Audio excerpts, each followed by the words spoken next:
voulais dire à quelqu'un, lorsque les autorités sortent de loi, lorsque les réalités dans nos nations sont en train de s'éparpiller, lorsqu'on vit dans un territoire où on voit que le diable est en train de dominer, l'église doit se lever comme Séphora afin de prendre cette pierre pour circoncire cet enfant.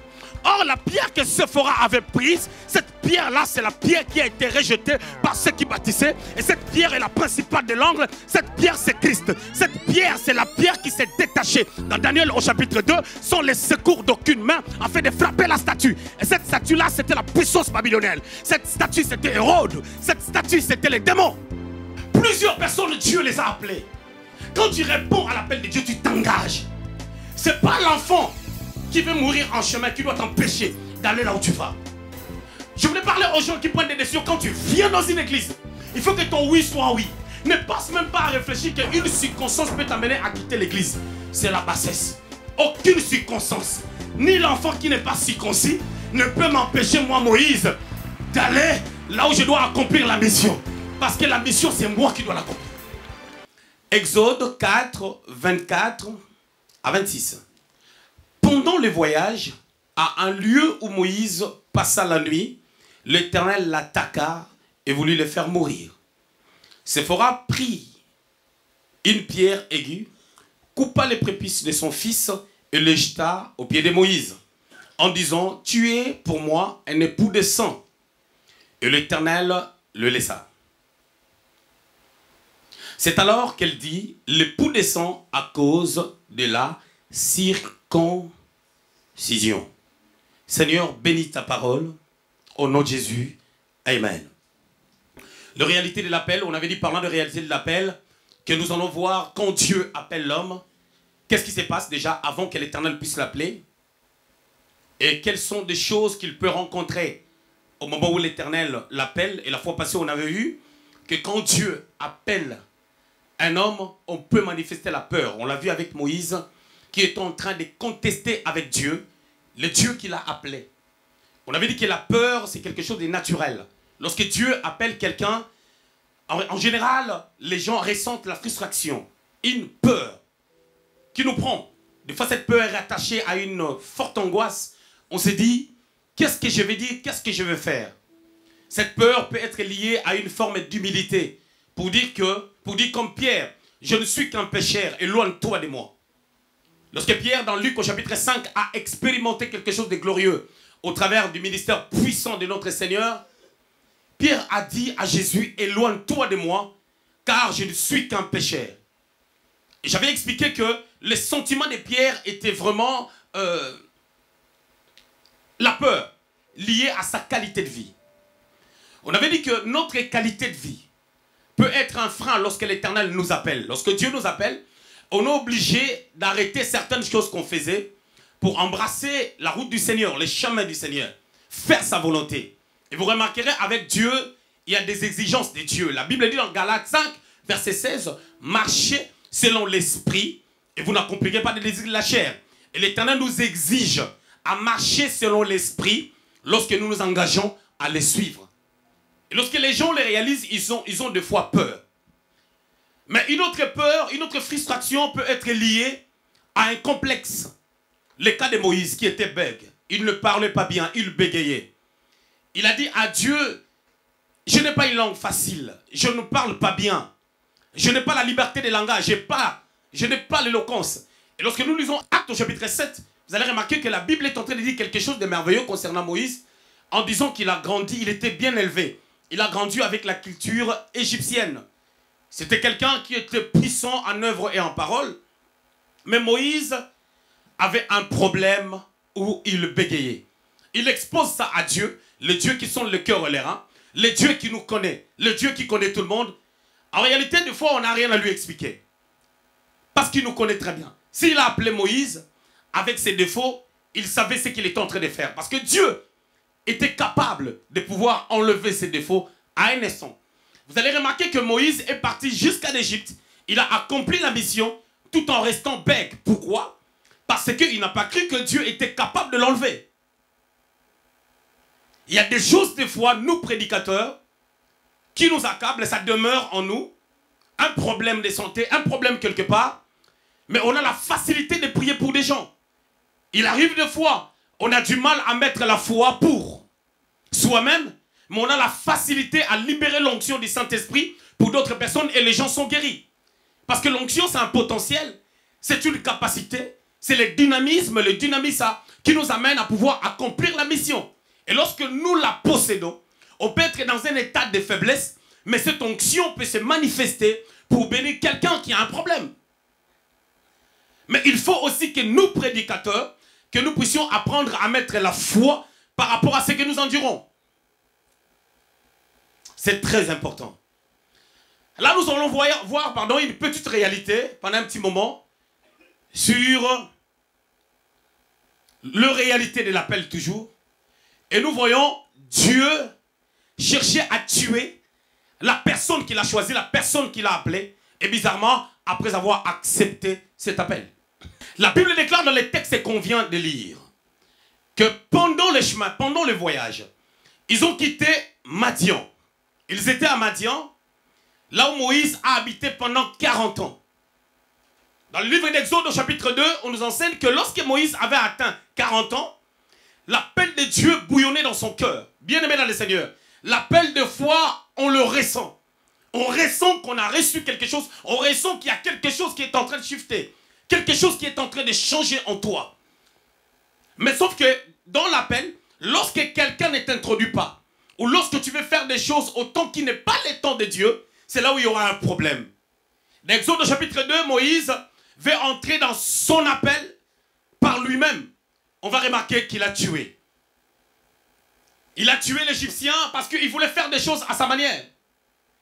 Dans Actes des Apôtres, au chapitre 8, vous allez remarquer une chose. Philippe rencontre l'eunuque éthiopien. Je vais lire la parole de Dieu. Actes au chapitre 8, 27. Il se leva et partit. Et voici un Éthiopien, un eunuque, ministre de Candace, reine d'Éthiopie, et surintendant de tous ses trésors, venu à Jérusalem pour adorer. S'en retournait assis sur son char et il lisait le prophète Ésaïe. L'Esprit dit à Philippe, avance et approche-toi de ces chars. Philippe accourut et entendit l'Éthiopien qui lisait le prophète Ésaïe. Il lui dit, comprends-tu ce que tu lis? Il lui répondit, comment le pourrais-je si quelqu'un ne me guide? Et il invita Philippe à monter et à s'asseoir avec lui. Le passage de l'écriture qu'il lisait était celui-ci. Il a été mené comme une brebis à la boucherie et comme un agneau muet devant celui qui le tond. Il n'a point ouvert la bouche. Je vais m'arrêter par là. Nous voyons un homme au temps des apôtres qui était ministre, qui était un eunuque d'origine éthiopienne. Il avait des hautes responsabilités. Il vient à Jérusalem pour adorer, pour chercher la face de Dieu. Mais pendant qu'il lisait la parole de Dieu, vous allez remarquer que Philippe a entendu ce qu'il est en train de lire, ce qu'il lisait à haute voix. Mais Philippe lui pose la question, est-ce que comprends-tu ce que tu es en train de lire? Il dit, comment je peux comprendre si quelqu'un me l'explique? La réalité concernant l'appel de Dieu s'explique. Les choses de Dieu s'apprend. On doit apprendre ces choses afin de pouvoir bien les faire. Lorsqu'on ne t'apprend pas, tu entreras dans ton appel comme Moïse a voulu le faire à 40 ans. L'appel de Dieu se manifeste des fois d'une manière ou d'une autre. Pour certaines personnes, c'est la passion des âmes. On a une compassion des âmes. On veut que les gens soient sauvés. Et des fois, on se pose des questions, on se dit, mais comment je suis comme ça? Des fois, ça peut se manifester par un désir, au travers d'un don quelconque que tu as, de chanter, de faire quelque chose à l'église. Tu ressens que je dois le faire. Surtout les gens qui chantent. Lorsque tu es dans un endroit, les gens chantent, tu ne chantes pas. Ça fait comme si on veut te mettre quelque chose qui est un peu aigre dans la langue. Vous n'avez jamais remarqué quand quelqu'un prend une mangue ou une pomme, il est en train de bien le faire. Toi, tu es loin. Surtout pour nous, les chanteurs, ça fait ça. Je me rappelle, il y a un homme de Dieu que je connais, on avait un programme à Paris. On était en train de chanter tellement avec des Christians et des Audi. Et cet homme de Dieu, il était là, il faisait ça. C'est comme s'il voulait entrer là-dedans. Parce que c'est le goût de l'appel. C'est lorsqu'on sait qu'on peut aussi faire quelque chose. L'appel se manifeste d'une manière ou d'une autre. Moïse, après avoir eu des objections devant son Dieu, il a enfin accepté. Parce que le Seigneur lui avait proposé quelque chose. Il lui a dit, je mets ton frère Aaron. Et Moïse, lorsqu'il a accepté l'appel, il a pris sa femme Séphora, il a pris ses 2 enfants. L'un de ses enfants s'appelait Gershom. Ils ont pris la route, ils ont quitté Madian pour aller en Égypte, là où il était. Là où Moïse avait grandi. Séphora ne connaissait pas l'Égypte. Séphora était la fille du sacrificateur de Madian, Jéthro. Jéthro était madianite. Les Madianites sont des descendants d'Abraham, mais par contre par Ketura. Lorsque Sarah était décédée, Abraham avait pris une femme qui s'appelait Ketura. Il a fait plusieurs enfants, et parmi ces enfants, il y avait Madian. Et toutes ces personnes-là sont liées quelque part, d'une manière ou d'une autre, à la bénédiction d'Abraham, bien que ce ne sont pas des fils de la promesse. Parce qu'il y avait un seul enfant qui était fils de la promesse, c'est Isaac. Lorsqu'Abraham s'est lamenté, au chapitre 15 du livre de Genèse, pour dire que je m'en vais pardon à ma vieillesse, qui sera mon descendant? Dieu lui a dit que ça viendra au travers de Sarah, qui aura un enfant qu'on appellera Isaac. Malheureusement, au chapitre 16, il est parti par le conseil de sa femme vers Agar. Alors, Moïse, lorsqu'il a pris la route avec sa petite famille, chemin faisant, il rencontre un obstacle. Bien-aimé dans le Seigneur, sur la route de l'appel, sur les chemins de l'appel de Dieu, il y a des choses qui se passent, des fois, ce n'est pas le diable. Il ne faut pas mettre le diable dans tout ce que nous faisons. J'étais en train de dire qu'un jour, j'ai rencontré le diable. Je lui ai dit, ça va mon gars? Il a dit, oui, ça va, monsieur. Il dit, tu viens d'où? Il a dit, non, je suis triste parce que j'étais dans une église, il y a plus de 1000 personnes qui sont en train de dire que leur problème, c'est moi. Pendant que je sais, je reconnais quand même. Il va commencer à me citer les noms. Pour telle personne, je reconnais que c'est moi. Pour l'autre là, je sais aussi que c'est moi. Pour l'autre là, je sais aussi que c'est moi. Mais pour telle et telle personne, c'est pas moi. Je suis triste parce que c'est eux qui amènent beaucoup plus d'accusations pendant que leur problème, ce n'est pas moi. C'est leur penchant. C'est leur désir. C'est leur égarement. Bien aimé dans le Seigneur, dans les choses de Dieu, on est régi à des principes, à des règles. D'autres choses, ce n'est pas le diable. Moïse est un Israélite. Au chapitre 17 du livre de Genèse, Dieu a dit quelque chose de merveilleux à Abraham. Il lui a dit 3 choses. La première, Dieu lui a dit, marche devant ma face et sois intègre. La deuxième des choses, Dieu lui a dit, tu changes ton nom. Tu n'es plus Abraham, tu deviens Abraham. Il rajoute un H et un A. Et automatiquement, son nom a changé de connotation, a changé même de signification. Parce qu'Abraham veut dire père élevé, mais Abraham, père d'une multitude. Il l'a fait aussi pour Sarah. Il fallait changer le nom de Sarah, de Sarai, qui veut dire princesse, à Sarah, qui veut dire quoi? Allez chercher. Je continue. Alors, écoutez maintenant. Vous allez remarquer une chose. Maintenant, la troisième des choses que Dieu lui a dit, vous allez vous circoncire. Abraham est un vieux. Mais on lui demande de se faire circoncire. Quelle catastrophe. Dieu a dit, Abraham l'a fait avec toutes les personnes de sa maison. Alors Dieu lui avait dit que ça sera une loi perpétuelle pour tous tes descendants. Ce qui veut dire Moïse étant descendant d'Abraham par Lévi, devait aussi faire circoncire ses enfants. Parce que lorsque Moïse, à l'âge de 3 mois, on l'avait placé à côté des eaux, pour qu'on reconnaisse qu'il n'était pas un Égyptien, la première des choses, c'était par rapport à la circoncision. Lui-même, il a été circoncis.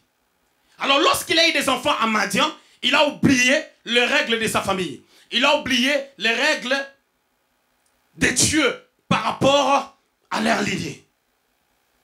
Il prend la route. Mais le problème, c'est quoi? Pourquoi est-ce que pendant tous ces temps, Dieu n'avait rien fait? Ça ne posait pas de problème à Dieu.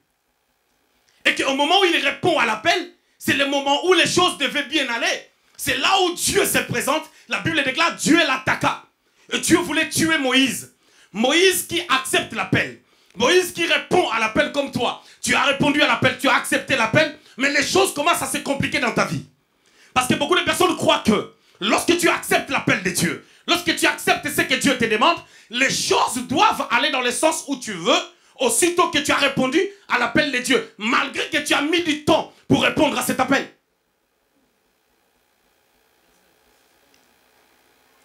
Répondre à l'appel de Dieu ne veut pas dire que les choses vont être transformées dans ta vie d'une manière palpable aussitôt que tu réponds à l'appel. Les gens croient que si, bon, comme j'ai traîné les pieds, quand je vais répondre à l'appel le lundi, le samedi prochain, quand je vais regarder mon compte, il y aura 21 000 € de plus. Non, ça ne se passe pas comme ça. Au contraire, Dieu maintenant, au moment où tu réponds à l'appel, tu changes les camps. Tu n'es plus une personne ordinaire. Tu deviens une personne extraordinaire. En devenant extraordinaire à cause de l'appel, vous savez qu'est-ce qui se passe? Ta vie entre au contrôle de Dieu. Moïse répond à l'appel de Dieu. Lorsqu'il répond à l'appel de Dieu, il prend sa famille, comme je disais tout à l'heure, ils ont commencé à faire la route. En faisant la route, la Bible dit Dieu l'attaqua.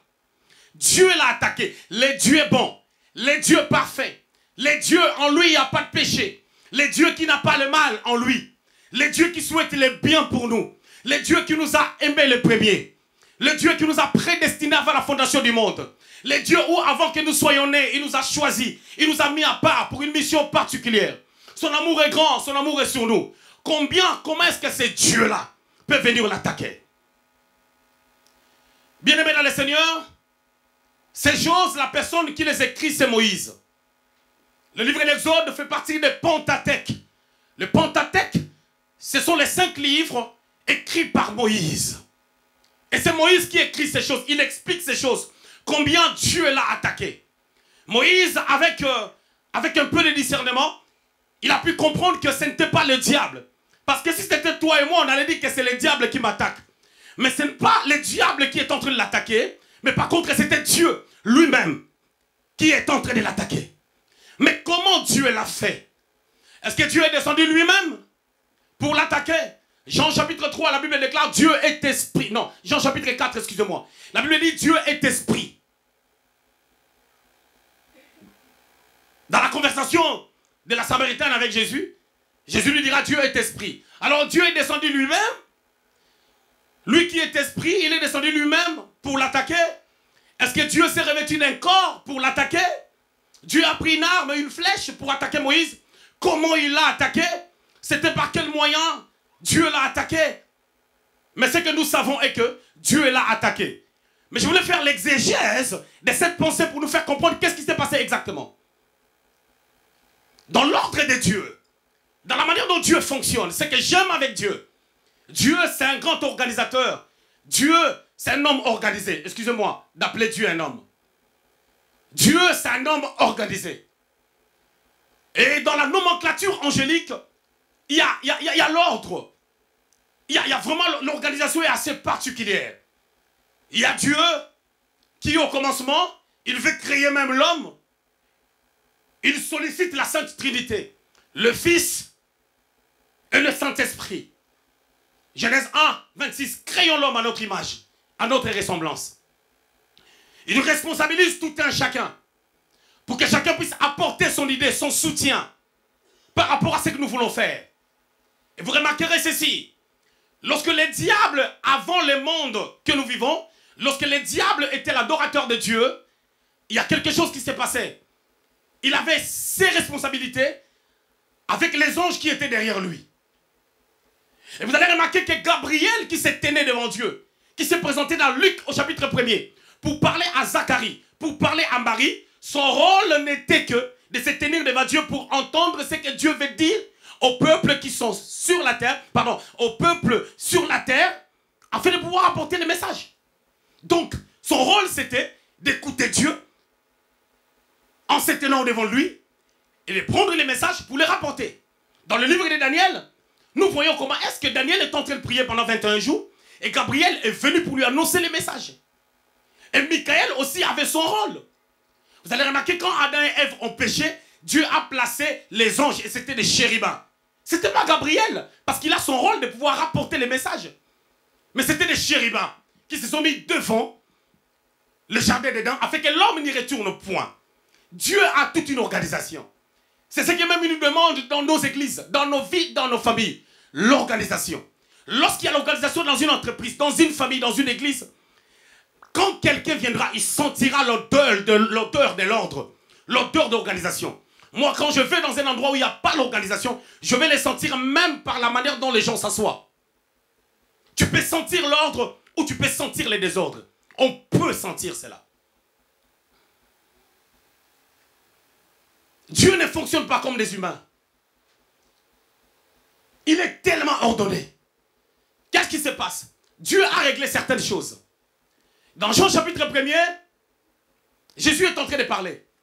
Il dit, vous verrez désormais les anges monter et descendre. On va prendre ces concepts et je vais expliquer une petite chose. Jean au chapitre 1er, verset 51. Et il lui dit, en vérité, vous verrez désormais le ciel ouvert et les anges de Dieu monter et descendre au-dessus du Fils de l'homme. On a dit quoi? Les anges vont monter. Ce qui veut dire qu'il y a une certaine catégorie des anges.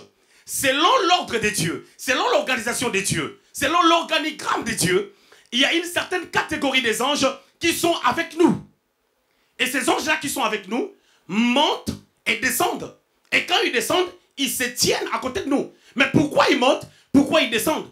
Ça peut sous-entendre que lorsque ces anges montent, ils partent prendre des bénédictions pour nous, et nous les ramener au nom de Jésus. On peut sous-entendre ça. Et la Bible dit encore plus loin que l'ange de l'Éternel campe tout autour de ceux qui les craignent et les arrache au danger. C'est-à-dire, nous avons toujours des anges tout autour de nous. Alors, qui a attaqué Moïse?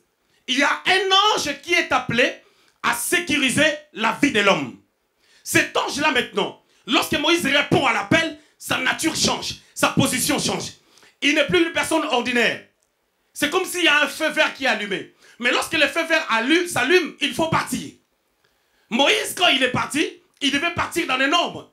C'est comme si tu veux faire bouger un véhicule, mais tu ne mets pas la première vitesse. Ou, si c'est une boîte automatique, tu ne mets pas le départ. Ça ne bougera pas. C'est le feu vert, tu dois partir, la voiture est en bon état, mais ça ne peut pas bouger. Parce qu'il y a quelque chose qui manque. Quand Moïse n'avait pas circoncis les enfants et qu'il n'avait pas encore répondu à l'appel, cela n'a rien fait. Mais au moment où il a répondu à l'appel, il est devenu une personne qui doit avoir une certaine façon de faire des choses. Et l'ange a remarqué que dans la façon de faire de Moïse, les choses n'étaient pas dans les règles. Or, cet ange-là, on lui a dit, lorsque tu verras ça, toi tu dois faire ça. C'est pour cela que cet ange a attaqué Moïse. Parce que Moïse n'était pas dans les normes. Le même ange qui était là pour le sécuriser, c'est le même ange qui lui a tourné le dos pour l'attaquer. Sous l'ordre, c'est pas Dieu n'est pas descendu au ciel. Dieu n'a même pas parlé à l'ange. Ce sont des règles qui étaient là. Raison pour laquelle il arrive des fois, quand je regarde la vie de quelqu'un, je peux voir en toi la réussite et je peux voir en toi l'échec dans quelques années. Parce que il y a des choses qui nous régissent. Il y a des règles qui nous régissent. Il y a certaines choses. 1 plus 1 ne sera jamais égal à 3. Jamais. Même si on veut créer une nouvelle mathématique, 1 plus 1 ne sera jamais égal à 3. Et si on veut démontrer que 1 plus 1 va nous donner 3, c'est qu'on a rajouté quelque chose. Au moment où on a rajouté quelque chose, ce n'est plus 1 plus 1. Ça devient 1 plus 1 plus 1, c'est ça qui va nous donner 3. La chose qu'on rajoute, c'est ça qui vient chambouler les calculs. L'ange attaqua Moïse. Et la Bible dit Dieu attaqua Moïse. Mais pourquoi on a dit que Dieu l'a attaqué et moi je vous parle de l'ange? Non, je suis en train de vous expliquer la valeur des choses. Je suis en train de faire l'exégèse de la pensée pour vous faire comprendre qu'est-ce qui s'est passé exactement. Parce que Dieu reste bon. Dieu, dans sa bonté, il ne peut pas attaquer Moïse. Mais dans cet ange-là, il n'y a pas la bonté de Dieu. Cet ange-là est pour un service. C'est comme quand tu pars chez le médecin. Tu arrives chez le médecin à l'hôpital, tu dis au médecin, écoute, prêche-moi la parole. Il ne te prêchera pas. Lui, il est là pour te soigner. Quand tu viens chez moi, tu me dis donne-moi une piqûre, c'est pas mon travail. Beaucoup de personnes viennent me voir, ils prennent rendez-vous pour que je leur explique certaines lois, certaines choses, comment ça se passe. Je dis non, allez voir Papy, allez voir Mathieu, ils vont vous renseigner par rapport à ça. Mais ça, c'est des choses, des fois, les pasteurs ne comprennent pas. Que nous ne sommes pas les monopoles de tout, de la connaissance de tout. Il faut placer des chefs de 10, des chefs de 5, des chefs de 20. Quand je vois que quelqu'un a un potentiel dans un domaine quelconque, je veux vous envoyer chez cette personne, parler avec lui. Moi, je fais bien des lettres de motivation. Je le fais bien, mais je ne le fais jamais. Pour faire un courrier, j'ai besoin de 5 minutes. Si ça traîne, 7 minutes. Même si on va mettre combien de lignes. J'ai ces dons-là. Mais par contre, quand quelqu'un vient me voir, je l'envoie chez Papy, je l'envoie chez Mathieu. Et il y a des gens maintenant, par manque d'humilité, ils se cachent. Si c'est mon papa qui fait, c'est pas grave. Non! Quand tu n'as pas ces potentiels, ton frère va t'aider. Ça veut dire que dans chaque chose, il faut qu'il y ait l'ordre. Dieu maintenant, dans son ordre, c'était que, au moment où tu réponds à l'appel, ta vie change. Au moment où tu réponds à l'appel, qu'est-ce qui se passe? Quand quelqu'un répond à l'appel, il y a quelque chose qui quitte le ciel qui te revêtit. Je vais le dire encore mieux. Quand quelqu'un répond à l'appel, Dieu active quelque chose qui dormait en toi. Pourquoi? Parce que ce ne sont pas des hommes qui nous appellent, mais c'est Dieu qui nous appelle. Et quand il nous appelle, il nous a appelés, il nous a choisis déjà depuis l'éternité passée. Avant que le monde existe, avant que nous soyons formés dans le sein maternel, Dieu nous connaissait, Dieu nous avait déjà choisis. Il nous avait déjà mis à part. Mais sauf que quand le temps de l'appel est là, il y a quelque chose qui est activé. Et quand la chose s'active, tu deviens une autre personne. Et quand tu deviens une autre personne, et que toi tu mènes ta vie comme si tu étais une personne ordinaire, c'est là où les choses chamboulent. C'est ce qui s'est passé avec Moïse. Ils avaient un poison parmi eux. Le poison, c'était quoi? Le manque de circoncision dans la vie des enfants. Lui, il était circoncis. Séphora, c'était une femme qui ne pouvait pas être circoncis. Bizarre, Moïse va accomplir une mission pour libérer les enfants d'Israël. Mais il a avec lui une personne qui n'est pas israélite. Mais comment Dieu ne peut pas attaquer cette femme-là? Ça, c'est encore une autre dimension. C'est une préfiguration. Parce que Séphora étant étrangère, n'étant pas une israélite, donne directement la race de l'église, qui n'est pas Israël. L'église est entrée dans l'alliance à cause de l'œuvre de la croix. Et qu'est-ce que Séphora a fait? Elle a démontré qu'elle était vraiment une église, avec une intelligence renouvelée. La Bible déclare, Déborah a pris la pierre. Quand elle a pris la pierre, elle a circoncis l'enfant. Ce n'est pas Moïse qui a circoncis l'enfant. Moïse, Dieu voulait l'attaquer. Je ne sais pas si son cœur qui commençait à battre à la chamate, je ne sais pas s'il avait quel problème, mais ce que je sais, il n'était plus en bonne santé. Il n'était plus en état de faire quoi que ce soit. L'église s'est levée. Je voulais dire à quelqu'un, lorsque l'autorité, lorsque les autorités sortent de loi, lorsque les réalités dans nos nations sont en train de s'éparpiller, lorsqu'on vit dans un territoire où on voit que le diable est en train de dominer, l'église doit se lever comme Séphora afin de prendre cette pierre pour circoncire cet enfant. Or, la pierre que Séphora avait prise, cette pierre-là, c'est la pierre qui a été rejetée par ceux qui bâtissaient. Et cette pierre est la principale de l'angle. Cette pierre, c'est Christ. Cette pierre, c'est la pierre qui s'est détachée. Dans Daniel au chapitre 2, sont les secours d'aucune main afin de frapper la statue. Et cette statue-là, c'était la puissance babylonienne. Cette statue, c'était Hérode. Cette statue, c'était les démons. Donc Séphora, qui lui a montré ces choses?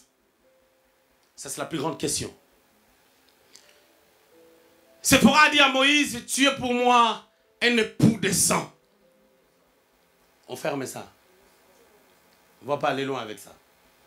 Mais ma plus grande question est que, pourquoi et comment Séphora a pu comprendre ces choses? La première des choses, Séphora, s'il avait des frères, il pouvait les regarder, il n'était pas circoncis. Séphora, en regardant Moïse, qui était son mari, il pouvait voir la nudité de Moïse, il voyait qu'il était circoncis. Excusez-moi. Ok? Séphora pourra dire, mais comment toi, hein, ton truc s'est bien embelli? C'est par là que Moïse pourra l'expliquer que nous, quand on est comme moi, comme tu me vois, 3 mois après, on m'a amené dans la mer. Mais 8 jours après, j'étais circoncis. On a enlevé cette peau. Quand on a enlevé cette peau, non seulement ça donne la beauté à la chose, mais cette peau n'est plus revenir. Quand on circoncis un enfant, la peau qui part, ça ne revient plus. Quand tu deviens enfant de Dieu, tu ne peux plus revenir. Tu ne peux plus faire marche arrière. C'est pour cela que nous sommes circoncis du cœur. Dans la nouvelle alliance, la circoncision physique ne compte plus. Mais c'est la circoncision du cœur. Et ces choses maintenant étaient dans une dimension où, si on prend ça, autrefois la circoncision a créé un problème. Mais aujourd'hui, on peut dire pour quelqu'un qui a l'appel, il y a des choses que tu dois régler selon l'alliance de Dieu. Avec toi, avec ton église, avec ta vie. C'est que la parole dit. Mais c'est Séphora qui lui a appris ça. C'est Moïse qui lui a appris ça. Nous voyons dans Séphora une femme curieuse. Mais comment je peux me permettre de dire qu'elle était curieuse? C'est parce que déjà, elle a pu réfléchir pour trouver la solution pour guérir Moïse. On voit en Séphora une femme active. On voit en Séphora une femme intelligente. Une femme qui a une intelligence renouvelée. Là où Moïse a oublié, elle n'a pas oublié. C'est toi qui m'as appris ces choses, mais tu les as oubliées, mais moi je n'ai pas oublié. Raison pour laquelle il est dangereux d'être une femme qui mène ta vie selon ce que les autres font. L'intelligence renouvelée de Séphora, ça m'impressionne. On lui a appris des choses. Maintenant, il y a une autre réalité. Pendant la route, les enfants ne sont pas circoncis. Mais il faut comprendre, est-ce que les problèmes que nous avons, où Moïse est attaqué, est-ce que celui que Dieu a appelé, Dieu lui-même peut l'attaquer? Il faut déjà comprendre que c'est Dieu qui l'attaque. De deux, il faut déjà comprendre, mais qui a dit à Séphora que c'est Dieu qui l'attaque? Ça peut être Moïse et ça peut ne pas être Moïse. Ça peut être elle-même qui a renouvelé son intelligence pour penser à la circoncision. Mais le problème, ce n'est pas ça. Mais elle peut aussi dire, mais comment est-ce qu'avant, ça n'avait pas d'effet? Elle a réalisé que moi, je quitte mon pays pour aller en Égypte pour accomplir une mission. Séphora est en train de réaliser que au moment où mon mari a accepté l'appel, nous sommes devenus d'autres personnes. Il faut que tout ce que nous allons faire, ainsi que la vie de nos enfants, cadre la pensée de Dieu, cadre ce que Dieu veut. Si aujourd'hui les églises n'ont pas d'impact, parce que les gens ont accepté l'appel, mais ils n'ont pas compris comment marcher avec celui qui appelle les gens. Et les églises n'ont pas d'impact. Et les pasteurs souffrent. Les gens souffrent. Mais comment reconnaître, ou comment connaître l'impact dans son appel? Parce que les dieux qu'il a attaqué, l'a laissé. Ils ont continué la marche. Notre problème, c'est quoi? Il y a des choses qui nous arrivent des fois dans le chemin de l'appel. On n'arrive pas à réaliser déjà ça vient d'où. On met ça sur la tête du diable pendant que le diable n'est pas là. On chasse des démons pendant que les démons ne sont pas là. C'est Dieu lui-même qui est au contrôle. C'est lui qui tire les ficelles. Mais bizarrement, il y a des choses qui nous arrivent des fois. On réalise que non, ça c'est Dieu. Je dois me conformer à la parole de Dieu. Quelques jours après, on oublie encore. Quelques jours après, on fait selon nous-mêmes. C'est pour cela qu'il n'y a pas d'impact. Or, en réalité, le message concernant l'appel de Dieu, celui que Dieu appelle, Dieu met des potentiels en lui. Celui que Dieu appelle, c'est pour qu'il change une contrée. C'est pour qu'il change une situation. C'est pour qu'il change la famille. Aujourd'hui, l'église n'est pas respectée. Pourquoi les églises ne sont pas respectées? Les églises ne sont pas respectées parce que les gens de l'extérieur sentent qu'ils sont capables d'avoir certaines choses que l'église a du mal à voir. On est en train de mettre la cuisine ici, dans la salle, à l'église, dans le local qui est de l'autre côté. Je voulais qu'il y ait la cuisine ici, une cuisine équipée. Sandra a trouvé une cuisine d'occasion.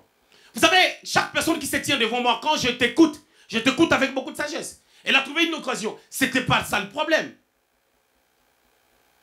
J'ai donné l'argent, elle a pris la cuisine d'occasion. On amène la cuisine d'occasion, j'ai renouvelé mon intelligence. Je dis chez moi, il n'y a pas quelque chose d'occasion.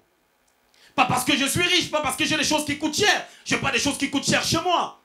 Mais je n'ai pas quelque chose d'occasion. Et dans la maison de Dieu, on ne peut pas mettre quelque chose d'occasion. Dans la maison de Dieu, dans les temples de Dieu, dans le lieu sacré. Parce qu'au commencement, quand Dieu avait dit à Moïse, tu vas construire les tabernacles selon le modèle que je te montrerai. Exode chapitre 25, verset 9. Au verset 1er, Exode chapitre 25, verset 1er, il lui dit, tu feras une offrande afin que par cette offrande qu'on puisse prendre, acheter les affaires qui permettront au tabernacle d'être fait en bonne et due forme. Qu'est-ce que j'ai fait? Je pris l'argent, je lui ai donné, j'ai pris l'argent de ma poche, je lui ai donné, va m'acheter une cuisine neuve.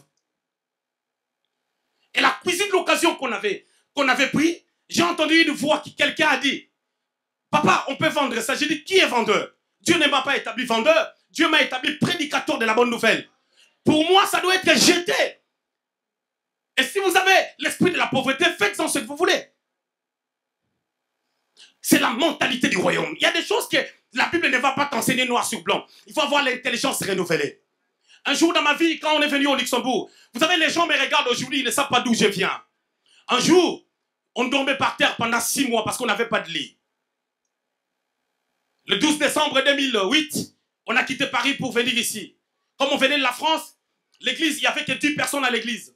On a dit on va louer un appartement à Longue-la-Ville, qui fait partie de la France. Comme ça, il y a une somme d'argent que l'État paye en France, ça s'appelle l'APL. Bien aimé dans le Seigneur. Cet argent-là, ça t'aide à payer moins le loyer. Alors, on a dit on reste en France. 5 mois après, j'ai dit à ma femme, non, 4 mois après, 4 mois et demi, j'ai dit à ma femme, on doit quitter ici. Ça devient charrant. Dieu nous avait compris quand on a quitté. Mais maintenant, là, on doit mettre la foi pour entrer au Luxembourg.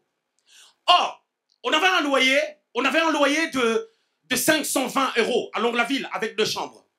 Et au Luxembourg, il fallait un appartement coûter 900 000 € pour une chambre. Tu vois l'écart? Et quand tu n'es pas un homme de foi, quand tu ne peux pas écouter Dieu, qu'est-ce que tu vas faire? Tu vas dire, je reste à Longue-la-Ville, c'est à côté. C'est à la frontière, c'est Rodange. Je prends la voiture, je viens prêcher la parole de Dieu au Luxembourg, il n'y a pas de souci. Mais celui que Dieu appelle dans une contrée où les églises ne sont pas considérées, où il n'y a pas d'église de feu, il n'y a pas d'église d'onction, où les gens ont peur de dire la vérité, où il n'y a pas de miracles authentiques qui se font. Qu'est-ce qu'il faut faire? Cet homme ne peut pas habiter hors Luxembourg. Il doit venir habiter dans cette nation parce que ta présence dans les lieux géographiques où tu dois impacter compte beaucoup. Moïse ne pouvait pas amener les enfants d'Israël à quitter l'Égypte, à être délivrés en le faisant à Madian, qui ne faisait que 11 km de Madian jusqu'à l'Égypte. On était à Longue-la-Ville quand on est venu. On a déjà un problème de lit. Mais toi, tu veux quitter Longue-la-Ville. Déjà, pour acheter les lits, tu as un problème. Moi et ma femme, on dormait par terre. J'ai toujours eu 95 kilos. Parce que je ne grossis pas, je ne maigris pas.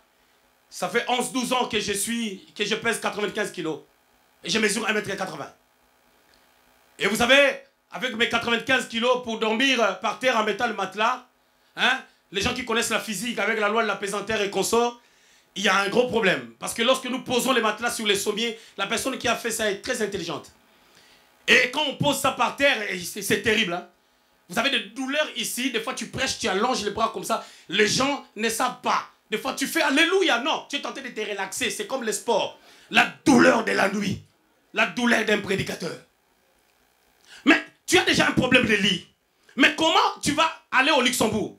Avec l'appel, ça fait que nous, on rajoutait 200 et quelques euros. L'appel nous payait 300 €. Nous, on rajoutait 255 €. Pénard. Ici, il n'y avait pas l'appel pour trouver déjà un appartement d'une chambre. Ça coûte au moins 900. Tu vois la marge? Mais toi, tu dois régler d'abord les problèmes du lit. Bien aimé dans le Seigneur, les problèmes que tu as ne peuvent pas t'empêcher à répondre à l'appel de Dieu. Répondre à l'appel de Dieu, c'est aussi accepter de vivre selon la foi. C'est aussi d'accepter de vivre une autre vie. Le début a toujours été difficile. Mais après, plusieurs personnes, Dieu les a appelées. Il reste sur Dieu m'a appelé, je connais. Il reste sur les songes et les visions. Bien aimé, les songes que tu vois quand tu dors, c'est le niveau le plus élémentaire que Dieu peut utiliser pour communiquer à quelqu'un. Ne reste pas sur ça, oh, moi quand je vois des choses, ça s'accomplit. Non, c'est la bassesse. Il faut que tu arrives à capter des choses prophétiquement, à saisir des choses prophétiquement par la voix audible, par la sensibilité prophétique sans que tu dormes. là où l'intelligence est lucide. Tu peux, là où ton intelligence est encore là. Là où tu gardes ta lucidité. Là où tu peux faire la part des choses. Pour savoir ce qui est bien, ce qui est parfait. Quand tu réponds à l'appel de Dieu, tu t'engages. Ce n'est pas l'enfant qui veut mourir en chemin qui doit t'empêcher d'aller là où tu vas. Je voulais parler aux gens qui prennent des décisions quand tu viens dans une église. Il faut que ton oui soit oui. Ne passe même pas à réfléchir qu'une circonstance peut t'amener à quitter l'église. C'est la bassesse.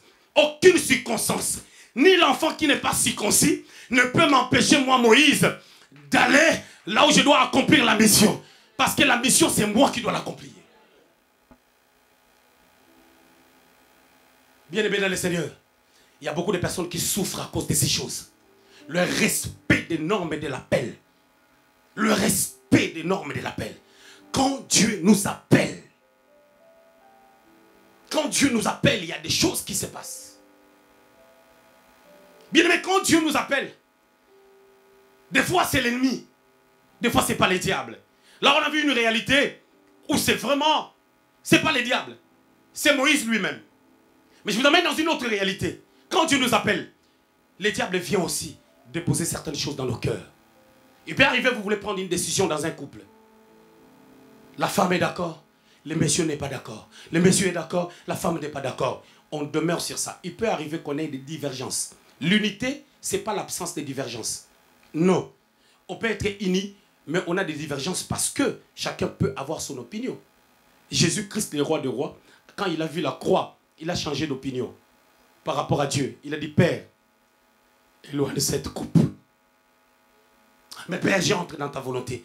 Que ce ne soit pas ma volonté, mais ta volonté. Il peut arriver qu'il y ait des divergences pendant un temps. Nous, on a vécu ça. Quand on voulait quitter Paris, moi j'ai dit on part. Et elle a dit on reste. Déjà, elle était brusquée déjà par rapport à cette histoire. Elle était déjà secouée. Et moi j'étais au courant depuis mars. Et je l'ai sorti qu'au mois de décembre. Combien de fois, nous, maris, on a des choses dans le cœur. On dit seulement ma femme ne comprend pas. Est-ce que tu expliques à ta femme? Est-ce que tu expliques à ta femme? Je parlais avec un couple. La femme disait, mon mari ne m'a jamais envoyé un message amoureux. Le mari lui a dit, oui, je t'ai envoyé 2 fois. Et une fois tu avais répondu, une fois tu n'avais même pas répondu. Et puis je me suis fatigué. Chaque chose que tu fais et que tu attends quelque chose en retour, tu ne le fais pas pour l'amour. L'amour, c'est faire sans rien attendre. Ça m'étonne des fois, je vois d'autres maris. Tu appelles ta femme, tu n'arrives pas à la joindre. Quand tu vas la joindre, tu commences à crier comme un fou. Oh, toi aussi, tu es comme ça, non? Non, mais la femme, c'est une créature faible. Essaye, hein? Texto à ta femme. Hein? Ma chérie, tu vas bien? Je voulais seulement te faire un petit coucou. Je t'aime beaucoup. Que Dieu te bénisse et gros bisous et tout. Tu vas voir, à la maison, il y aura la gentillesse.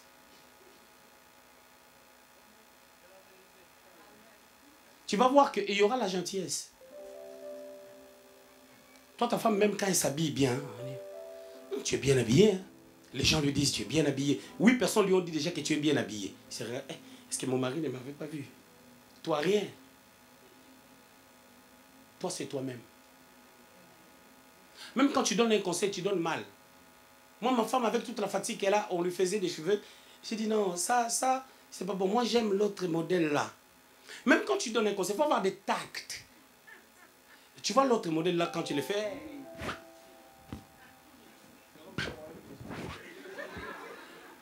Je disais toujours à ma femme, j'aime que tu mettes les crayons. Tu as tellement des yeux. Hein. Tu sais, si on fait l'élection, on a dit que j'ai réépousé ma femme. Ses yeux, je vais acheter ça à 8 000 €.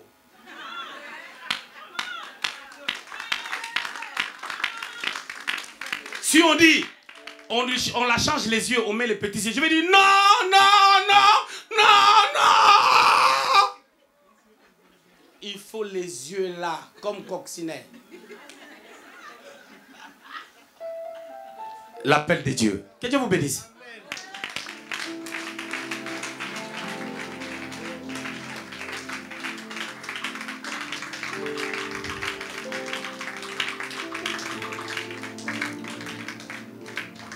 Je voulais dire à quelqu'un, lorsque les autorités sortent de loi, lorsque les réalités dans nos nations sont en train de s'éparpiller, lorsqu'on vit dans un territoire où on voit que le diable est en train de dominer, l'église doit se lever comme Séphora afin de prendre cette pierre pour circoncire cet enfant.